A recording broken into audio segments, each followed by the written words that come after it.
بسم اللہ الرحمن الرحیم۔ السلام علیکم دوستو، اچھی ویڈیوز اور اسلامک واقعات کے لیے ہمارے چینل کو سبسکرائب کرنا ہرگز مت بھولیے گا۔ بخاری اور مسلم میں حضرت عبد الرحمن بن عوف رضی اللہ تعالیٰ عنہ کی روایت ہے کہ انہوں نے کہا، بدر کے دن میں صف میں کھڑا ہوا، میں نے دائیں بائیں دیکھا، میرے دونوں طرف دو نوجوان لڑکے کھڑے تھے۔ انہیں دیکھ کر میں مطمئن نہ ہوا۔ اچانک ان میں سے ایک آہستہ سے مجھ سے مخاطب ہوا کہ کہیں دوسرا نہ سن لے۔ وہ کہنے لگا، چچا جان، ابو جہل کون ہے؟ دکھا دیجئے۔ میں نے حیران ہو کر پوچھا، بھتیجے تو اسے دیکھ کر کیا کرے گا؟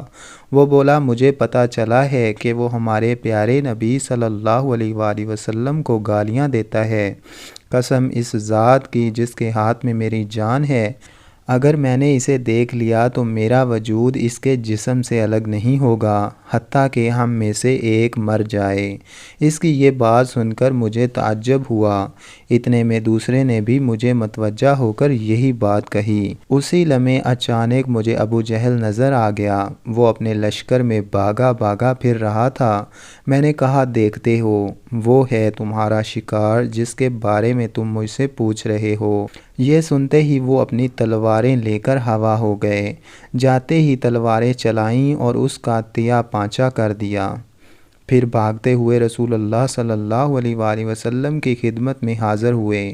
آپ صلی اللہ علیہ وآلہ وسلم نے پوچھا، تم میں سے کس نے اسے قتل کیا ہے؟ ہر ایک کہنے لگا، میں نے قتل کیا ہے۔ فرمایا، تم نے اپنی تلواریں صاف کر لی ہیں؟ وہ کہنے لگے، نہیں۔ رسول اللہ صلی اللہ علیہ وآلہ وسلم نے دونوں تلواریں دیکھیں تو فرمایا، سچ کہتے ہو، تم دونوں نے قتل کیا ہے۔ لیکن پھر آپ صلی اللہ علیہ وآلہ وسلم نے ابو جہل کا ساز و سامان عمرو بن جموح کے بیٹے معاذ کو دیا۔ یہ دونوں نوجوان معاذ بن عمرو بن جموح اور معاذ بن افرا تھے۔ تبری میں ہے کہ ابو جہل ابھی تک مرا نہیں تھا بلکہ موت کے انتظار میں تڑپ رہا تھا۔ جب معرکہ بدر اپنے اختتام کو پہنچا تو پیارے آقا صلی اللہ علیہ وآلہ وسلم نے صحابہ کو حکم فرمایا، ابو جہل کو تلاش کرو۔ حضرت عبداللہ بن مسعود رضی اللہ تعالیٰ عنہ بھی حکم کی تعمیل میں نکل کھڑے ہوئے۔ حضرت مسعود رضی اللہ تعالیٰ عنہ کہتے ہیں کہ آپ صلی اللہ علیہ وآلہ وسلم نے ابو جہل کی ایک نشانی بھی بیان فرما دی۔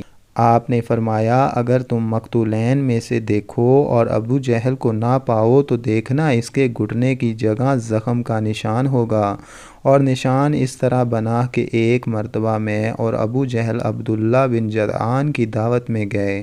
ہم دونوں لڑک پن میں تھے اور میں اس سے ذرا دبلا تھا۔ وہاں کچھ معاملہ ہوا جس کی وجہ سے میں نے اسے دھکا دے دیا جس سے وہ زمین پر گر گیا۔ زخم تو بھر گیا مگر زخم کا نشان باقی رہ گیا۔ ابن مسعود رضی اللہ تعالیٰ عنہ بیان کرتے ہیں، میں میدان میں جا کر کافروں کی لاشوں کو پلٹ کر دیکھتا رہا کہ مجھے ایک جگہ خون میں لت پت ابو جہل نظر آ گیا۔ اس میں ابھی سانسیں باقی تھیں۔ پھر میں نے گھٹنے پر نشان دیکھا تو وہ بھی نظر آ گیا۔ جب مجھے کوئی ابہام باقی نہ رہا تو میں نے اس کی گردن پر پاؤں رکھا اور اس کی داڑھی کو پکڑ کر زور سے کھینچا تو اس کی آنکھیں پھٹ پڑیں۔ میں نے کہا، اے دشمن خدا، اللہ نے اب تو تجھے ذلیل کر دیا۔ کہنے لگا، اس میں ذلت کیا ہوئی؟ میں تو اس شخص کا بدلہ لینے آیا تھا جسے تم نے قتل کر دیا تھا۔ اچھا بتاؤ، فتح کس کی ہوئی؟ میں نے کہا، اللہ اور اس کے رسول صلی اللہ علیہ وآلہ وسلم کی۔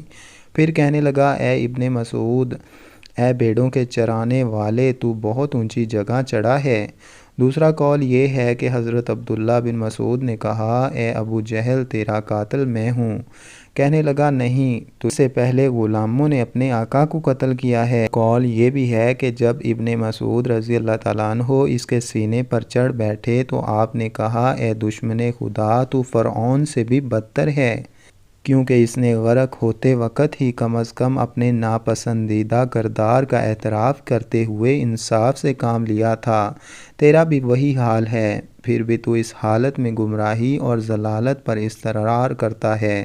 اس کے جواب میں وہ ملعون کہنے لگا، تم اپنے آقا سے کہہ دو، اے محمد صلی اللہ علیہ وآلہ وسلم، میں اس دنیا سے رخصت ہو رہا ہوں اور میرا تجھ سے بڑھ کر کوئی دشمن نہیں ہے۔ یہ سننا تھا کہ آپ رضی اللہ تعالیٰ عنہ نے اس کی تلوار سے اس کا سر تن سے جدا کر دیا۔ دوستوں، مزید اچھی ویڈیوز اور اسلامک واقعات کے لیے ہمارے چینل کو سبسکرائب کرنا ہرگز مت بھولیے گا۔